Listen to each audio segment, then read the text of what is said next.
Om Swastiastu. Assalamualaikum warahmatullahi wabarakatuh. Shalom, namo buddhaya, salam kebajikan bagi kita semua. Perkenalkan, nama saya Dr. Niluh Gede Ana Pertiwi, SEMSI. Saya adalah seorang dosen dari Prodi Akuntansi, Fakultas Ekonomi Universitas Mercu Buana Yogyakarta. Tujuan dari dibuatnya video ini adalah untuk memenuhi syarat sebagai penilaian Cerdos. Salah satu mata kuliah yang saya ampu adalah mata kuliah Kewirausahaan Masalah Khusus yang merupakan mata kuliah yang membekali mahasiswa dengan pengetahuan dan pengalaman praktis dalam berwirausaha, mulai dari menemukan ide bisnis, menganalisis peluang usaha, menyusun bisnis plan, menjalankan usaha, hingga mengevaluasi hasil usaha dengan mengedepankan kreativitas, inovasi, dan nilai sociopreneurship. Tujuan dari mata kuliah ini adalah agar mahasiswa mampu untuk 1. Menganalisis peluang usaha, 2. Menyusun dan mengembangkan bisnis plan, yang ketiga, merancang serta menjalankan usaha, yang keempat, menyusun strategi pemasaran dan laporan keuangan sederhana, dan terakhir, untuk mengevaluasi dan mempresentasikan hasil usaha. Capaian pembelajaran mata kuliah atau CPMK, mahasiswa diharapkan mampu untuk menganalisis peluang dan jenis usaha, melakukan survei pasar, menyusun bisnis plan, merancang operasional usaha, menyusun strategi penjualan dan laporan keuangan, dan mengevaluasi serta mempresentasikan hasil usaha. Metode pembelajaran yang digunakan menggunakan project-based learning sebagai pendekatan utama dengan praktik penyusunan dan pelaksanaan usaha, yaitu melalui ceramah interaktif, diskusi dan tanya jawab, presentasi, studi kasus, dan brainstorming. Sistem penilaian dilakukan secara berkelanjutan dengan komponen keaktifan, tugas, presentasi, dan proyek, serta UTS dan UAS. Penilaian ini juga didasarkan pada ketepatan, penguasaan materi, kemampuan analisis, kreativitas, dan hasil pelaksanaan proyek usaha.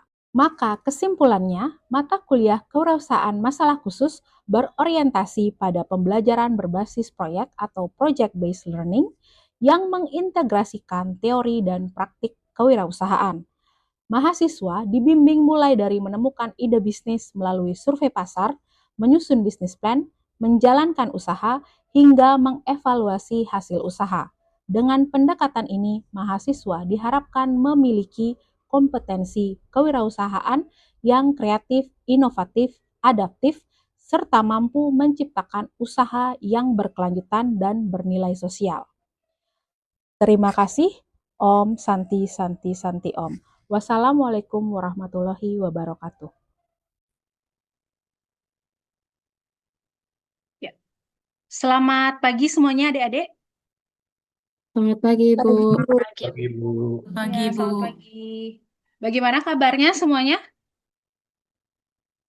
Alhamdulillah baik, Bu. Baik, Ya. Bu. Baik. Baik, Bu. Ya, Baik, saya harap Ibu. semuanya dalam keadaan yang sehat dan bahagia ya. Terima kasih adik-adik sudah hadir tepat waktu untuk menghadiri mata kuliah kita pada hari ini ya. Jadi ini adalah mata kuliah kita atau pertemuan kita yang kedua eh, terkait dengan kewirausahaan masalah khusus. Nah, sebelum kita mulai pada materi pada hari ini, mungkin sambil mengingat ya, sembari saya akan men-share materi kita hari ini di PowerPoint. Mungkin ada yang masih ingat sedikit terkait apa yang kita bahas di pertemuan pertama kemarin? Ada yang masih ingat?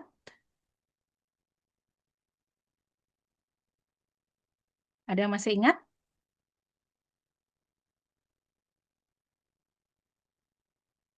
Oke. Di pertemuan pertama kita kemarin, apa yang kita bahas? Ada yang ingat? Mungkin ada yang memberi pendapatnya di sini. Mungkin saya minta Giska Putri. Iya, Ibu. Iya.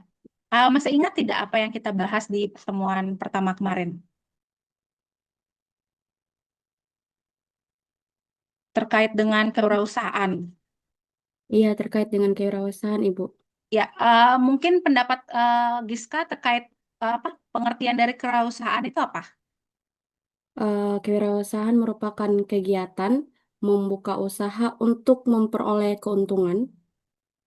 Oke, bagus sekali. Yang lain mau menambahkan pengertian dari kewirausahaan? Ada yang mau menambahkan? Mungkin saya pilih siapa Saya, ya? Ya, silakan. saya Bu. Ya, silakan. Kewirausahaan Kewirausahaan adalah aktivitas dalam menciptakan peluang.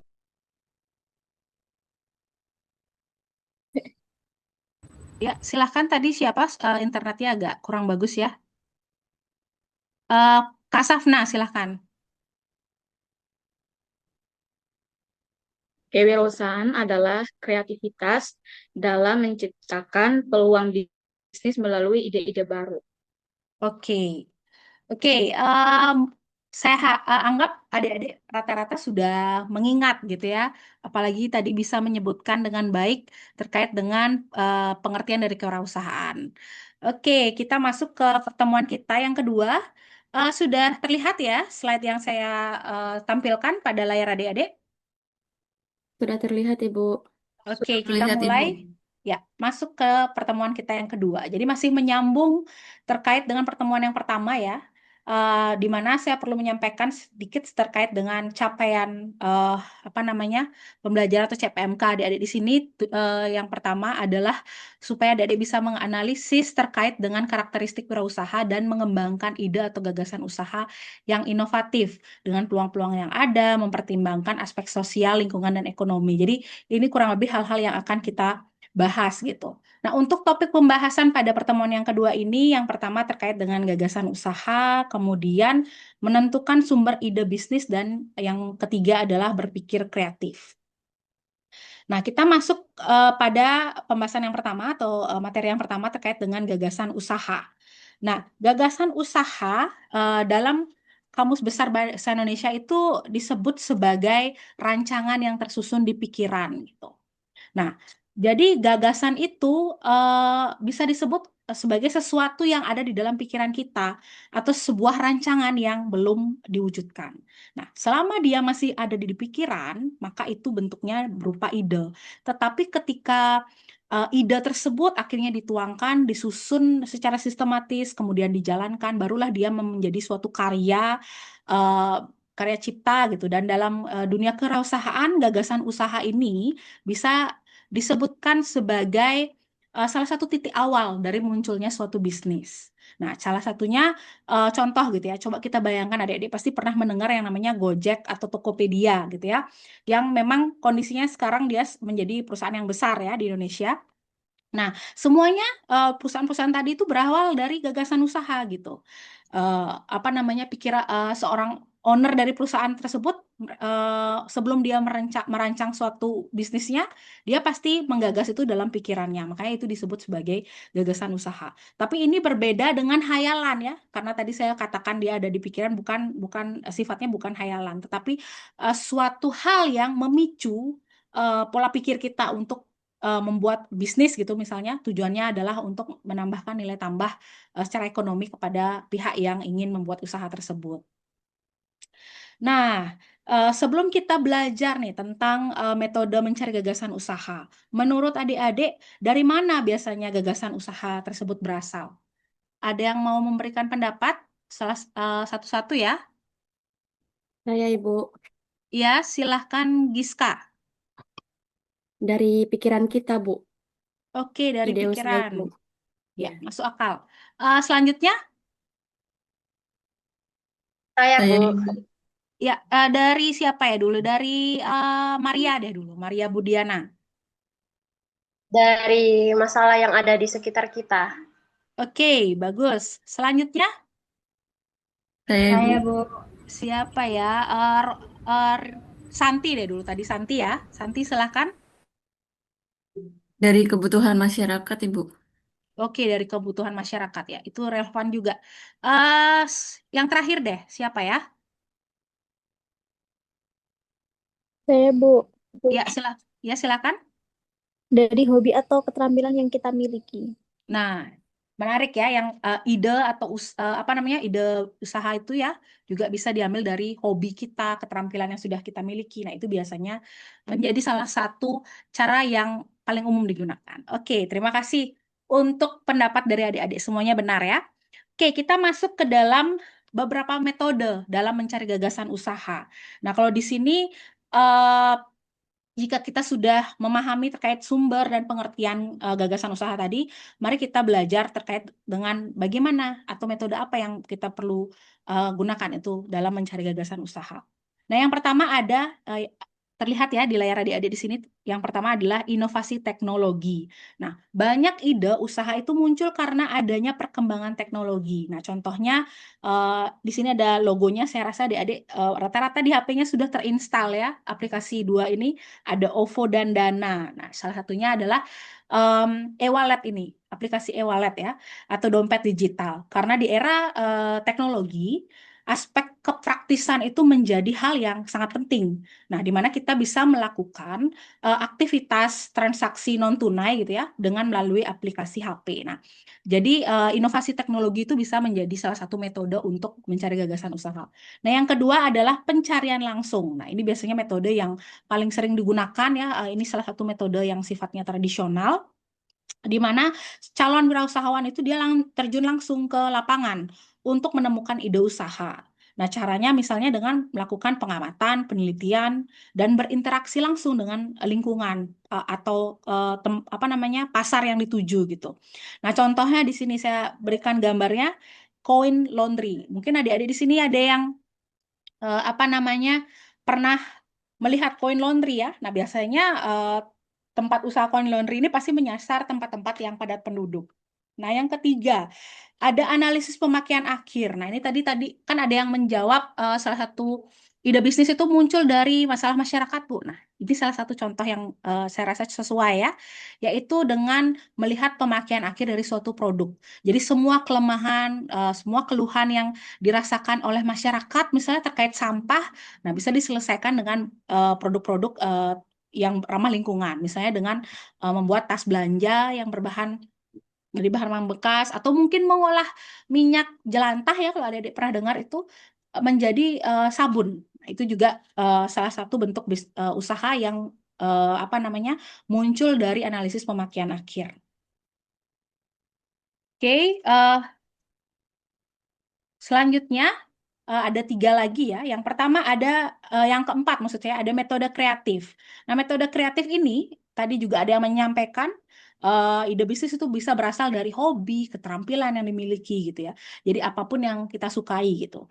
Nah, misalnya adik-adik ada yang hobi memasak. Nah, bisa mentransformasikan hobinya itu dengan membuka jenis usaha di bidang F&B atau food and beverage gitu. Jadi banyak kan yang sekarang sudah membuka usaha kuliner, street food gitu, bahkan usaha makanan rumahan gitu ya, atau bahkan yang lebih advance lagi membuka restoran dan lain-lain. Atau ada yang hobi fotografi, nah bisa menjadi fotografer, jasa wisuda mungkin ya di kampus-kampus. Kemudian ada metode aliansi, akuisisi, dan lisensi. Nah, ini maksudnya kita bisa melakukan kerjasama dengan pihak lain, atau mungkin membeli hak bisnis atau akuisisi usaha yang sudah ada.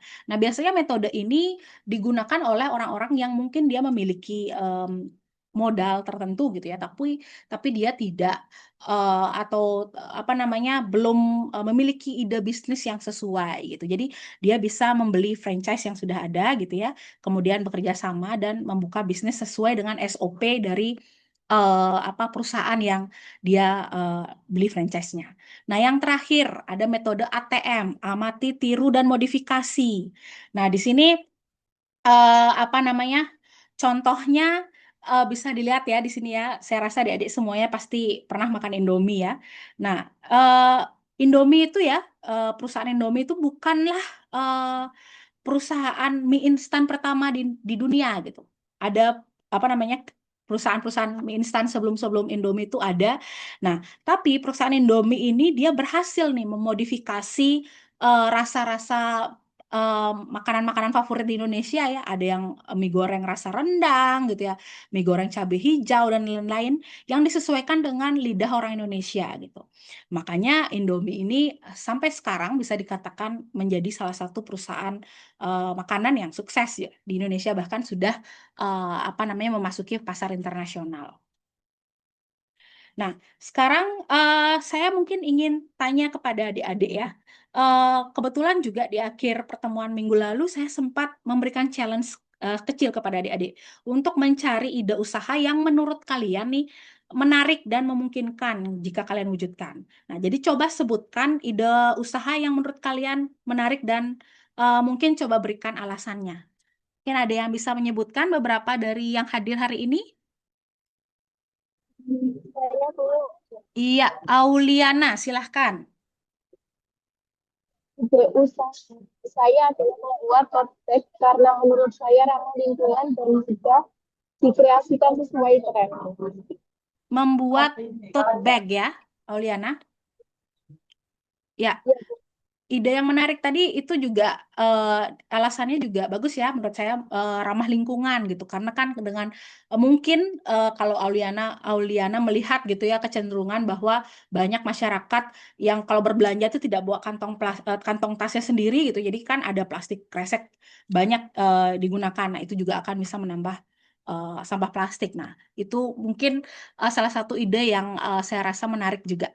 Yang lain mungkin bisa Saya, Bu, menyebutkan? Oh ya, Kak Safna Indah, saya silakan.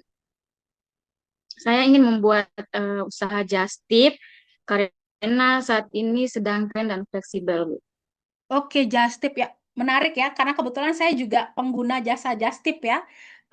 Dan just tip itu menurut saya sangat salah satu usaha yang paling membantu kita saat ini gitu ya, apalagi orang-orang yang mungkin dia mager gitu kan untuk membeli barang yang dia mau, atau dia ingin membeli barang itu di luar negeri gitu ya. Dengan jasa just tip itu bisa membantu mereka untuk mengakses apa yang dia inginkan. Tentu saja nanti disesuaikan kembali, misalnya tadi ada yang karena dia mau bikin jasa just tip disesuaikan dengan biaya yang dikeluarkan. Yang lain ada yang bisa Saya, Bu. menambahkan? Saya, Siapa ya? Tadi belum pernah Rosa Dalima Nireng ya. Silahkan. Saya tertarik untuk membuat bisnis makanan sehat yang sekarang sedang tren juga karena ingin mendukung gaya hidup sehat. Oke, akhirnya ada yang bisnis makanan ya. Ya, menarik. Karena kalau sekarang kita lihat tren anak-anak Gen Z terutama, saya rasa ini tren yang sangat positif ya. Rata-rata sangat peduli dengan kesehatan. Jadi kalau kita lihat tren sekarang kan banyak sekali catering-catering makanan sehat. Kemudian juga anak-anak sekarang juga rajin olahraga. Jadi saya rasa itu bisnis yang bisa menunjang tren hidup sehat saat ini. Oke, kita lanjut ya ke pembahasan kita yang selanjutnya. Nah, ada pun langkah-langkah dalam menentukan sumber ide bisnis. Nah, yang pertama itu ada think atau pikirkan. Jadi tadi saya sempat mengulas sedikit ya. Yang pertama itu kita pikirkan misalnya masalah pribadi atau masalah masyarakat yang kita lihat sehari-hari, apakah dari masalah-masalah yang ada tadi itu apakah ada peluang-peluang bisnis yang bisa kita ciptakan gitu misalnya. Nah, yang kedua ada mengetahui sumber informasi. Jadi seorang wirausahawan itu dia juga harus aktif ya dalam mencari data, tren, peluang dari berbagai sumber. Nah, kemudian baru dia mengolah atau memilah sumber yang dia mau. Nah, selanjutnya ada seleksi informasi. Jadi kita memilah dari informasi yang kita dapatkan. Dan yang terakhir adalah kita pilih gagasan unggulan. Nah, ini berpikir kreatif ini lebih fokus kepada menghasilkan ide-ide baru yang inovatif dan original gitu ya. Prosesnya adalah bagaimana kita mampu menciptakan suatu pemecahan masalah yang tentunya nanti akan ditransformasikan dalam bentuk bisnis yang bernilai gitu. Kemudian berpikir kreatif ini juga tidak hanya bisa diterapkan pada kehidupan bisnis saja, tetapi juga termasuk pada aktivitas seni, ilmu pengetahuan, teknologi, dan bisnis. Nah, di sini saya masukkan contohnya ya, Adik-adik pasti sudah pernah melihat tokoh ini ya, Colonel Sanders ya, penemu Kentucky Fried KFC ya. Dia memulai bisnisnya di usia yang sangat bisa dibilang cukup matang gitu ya, di usia 56 tahun gitu kalau nggak salah ya. Beliau membuka bisnis tersebut gitu karena padahal dia sudah berkali-kali gagal gitu. Tapi karena keberanian beliau untuk melakukan kreativitasnya, keberanian beliau untuk terus berjuang dan mengambil resiko sampai akhirnya KFC ini menjadi salah satu franchise terbesar di dunia ya, makanan cepat saji tentunya. Nah, adapun langkah-langkah ya ataupun bentuk dalam mengembangkan kemampuan berpikir kreatif. Nah, tadi kan kita sudah mengulas sedikit terkait berpikir kreatif.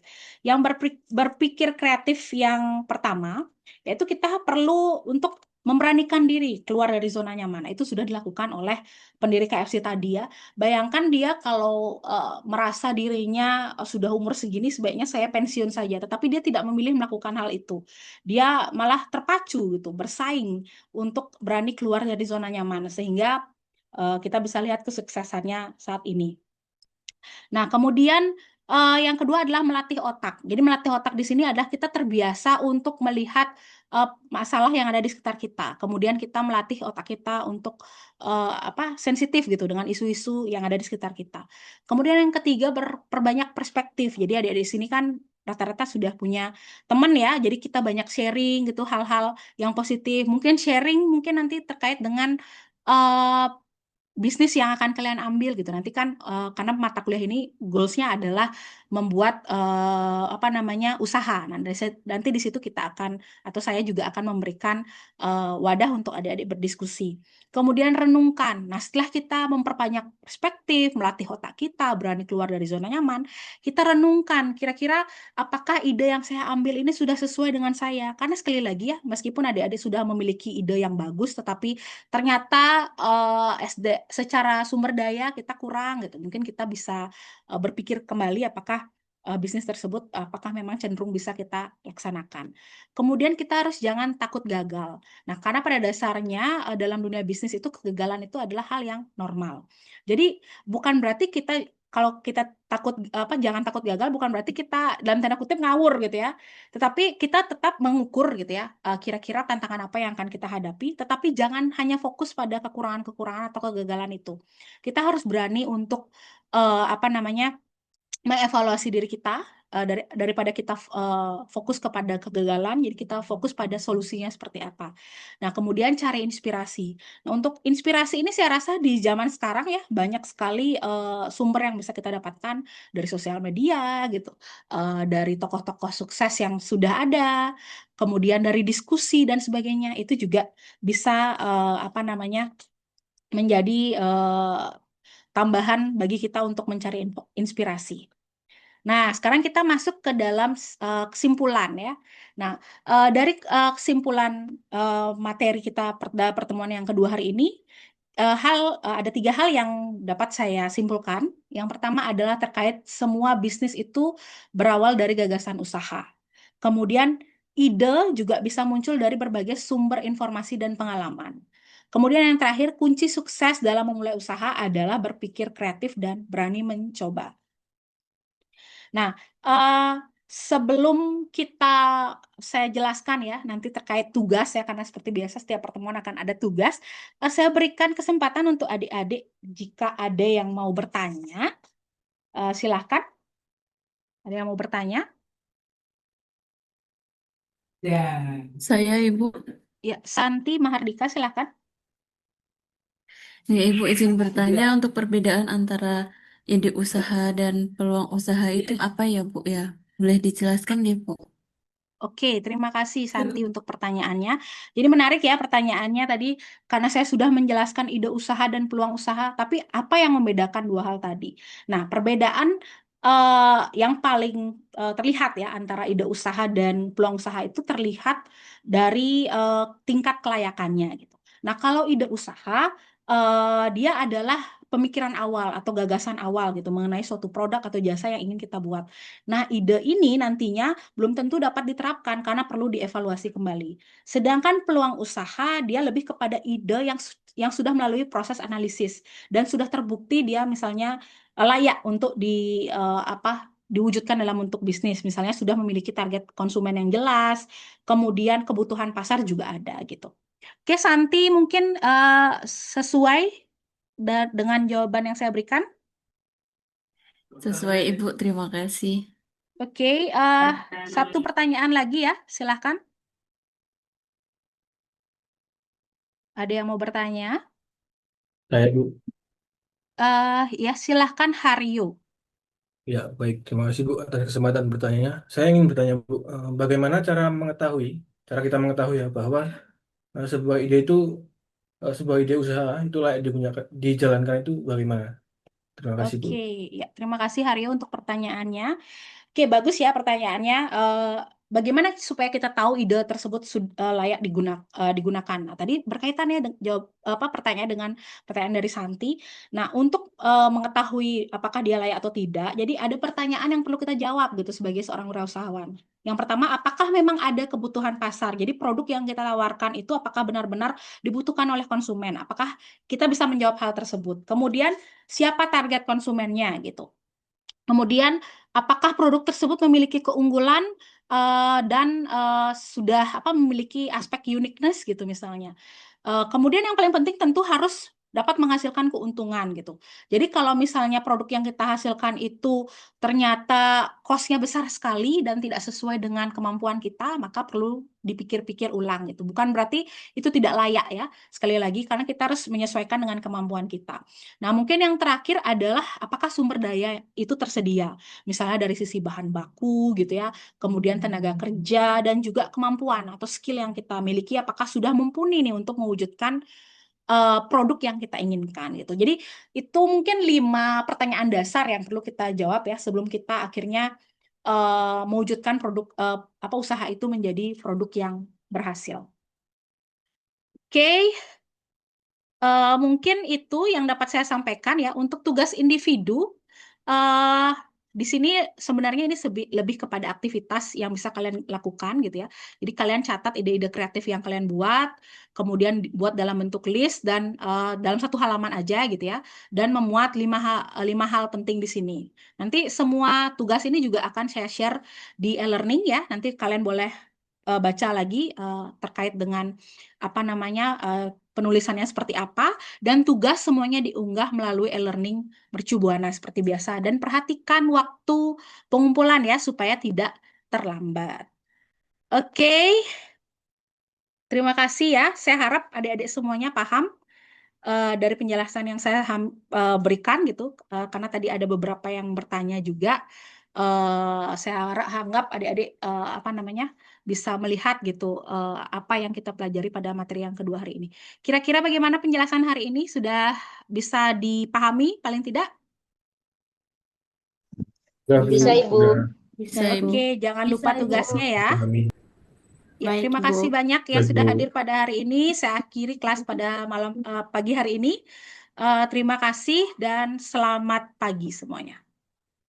Selamat pagi, Selamat Ibu. pagi. Terima Pagi, kasih Bu. kembali.